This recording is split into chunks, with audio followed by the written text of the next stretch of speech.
Welcome back. It's been a while. So this is the video that I've not been looking forward to making, to be honest, but we'll go ahead and we'll do it anyway. macOS and FreeBSD, they share a history, a lineage. Let's have a look at that today.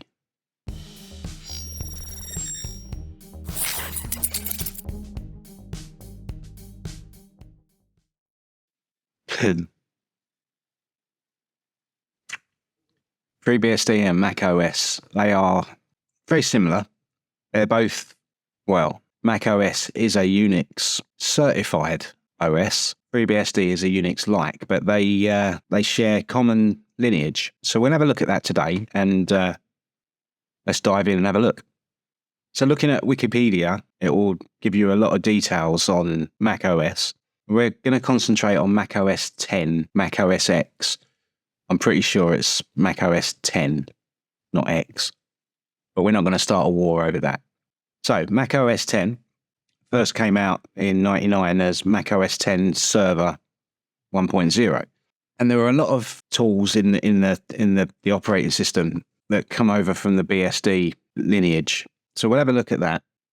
So there we go. As a result of Next Computer, Next Step was based on the Mac kernel developed at CMU, Carnegie Mellon, and BSD. There you go, look at that. An implementation of Unix dating back to the 70s. So there we go. That's pretty much the history of it, to be honest. So let's have a look at the diagram and see what we get. So let's look at macOS. Where are you? There it is, third one in. So what you'll notice there is a lot of the stuff from macOS went into FreeBSD and vice versa. Well, isn't that interesting? Now, from what I've seen from commit messages, it's fairly evident that Apple do contribute to the FreeBSD source code, and that's a good thing. We like that. We like to see companies putting back. So that's a positive. Now, I'm pretty sure, but I haven't seen it written anywhere, but I'm pretty sure that macOS 10 has FreeBSD's network stack. To say that it's the Mac kernel with the FreeBSD base would be oversimplify things, because it's not as simple as that. And there's a lot more to it. You'll find that things aren't quite the same. Let's get this out of the way. We don't need that. Have a quick look at my uname -8. So there you'll see it's the Darwin kernel, which is the name of the Mac kernel. Now this particular Mac is actually all the way down here. It's Catalina, so it's quite an old one. Goes back to 2019, and 2020 is when Big Sur came out.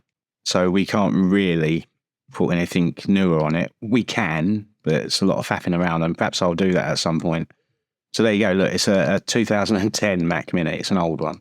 Dual core with 6 gig of memory. 6 gig. I just tried to put 8 in it, and it just started beeping like that. Just did not like it. They were matched sticks of memory. Where is it? It's here somewhere. It was here. Maybe I put it back over there. Maybe I didn't. I don't know. It's gone. It was here. Disorganized desk. Anyway, so what do we know about it? Apart from that it shares a lineage. To be honest, not a lot. You know, we can certainly look at Next Step, which was Steve Jobs' company in between Apple stints. Sure, we all know that. And that was released primarily for the education market. It was supposed to be for workstations, but yeah, they were expensive. They were very expensive. So there we go. Look, Next Step, based on the Mac kernel, developed at blah, blah, blah, and BSD, an implementation of Unix. It featured an object-oriented programming framework based on C language. The environment is known today in the Mac world as Cocoa. Is it really? Did not know that. Oh, that's interesting.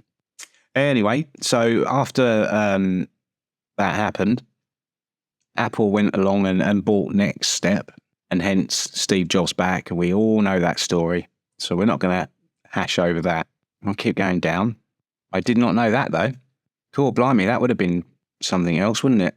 Imagine if they'd have bought BOS instead of Next Step. That would have been quite an interesting way. I wonder how things would have been different.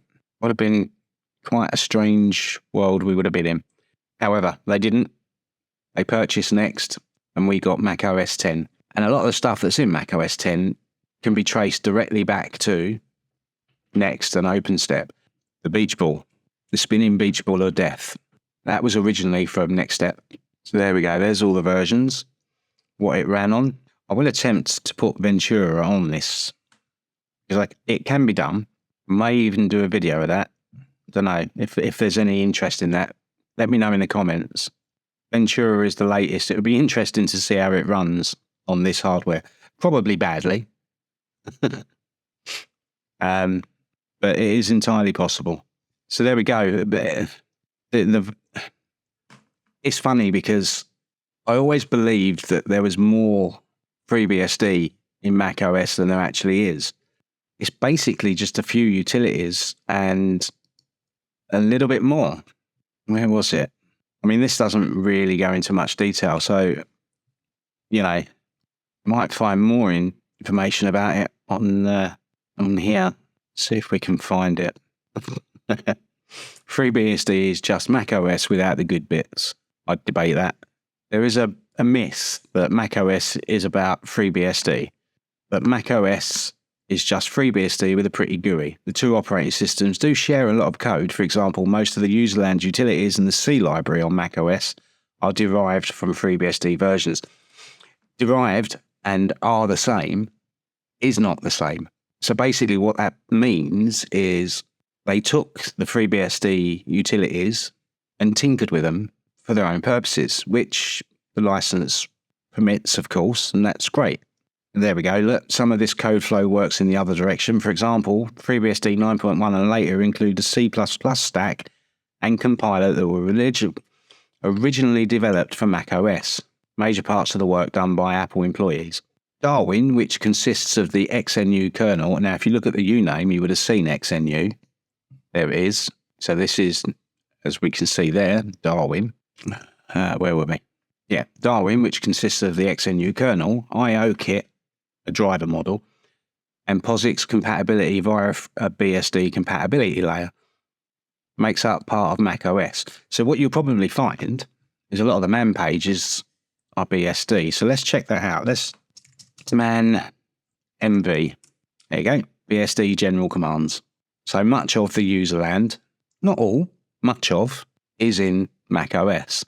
libdispatch, libc++ were written for macOS and worked on FreeBSD before any other OS. I never thought I'd say this, but thank you, Apple, for the help of development of FreeBSD. I am not a lover of Apple products. I don't think they fit my needs, so I don't use them. However, here we are. So yeah, lots of code shared between the two OSs, different kernels, a few other models that are different, the driver model and a few other bits. And in all honesty, you know, macOS is a polished operating system and it will suit some people, of course, otherwise Apple wouldn't be the company they are. It's not for me. I'm happy with that decision. If you don't use Apple products, I'm sure you're happy with that. I've said it before, I'll say it again. Use what is right for you. Don't let anybody tell you not to. Don't listen to people that say, oh, you must use Apple for professional work and you must use Windows for game. If it works for you, it works for you. It really is as simple as that. I've said it time and time again, and I'm sure there are people that are sick of me saying it.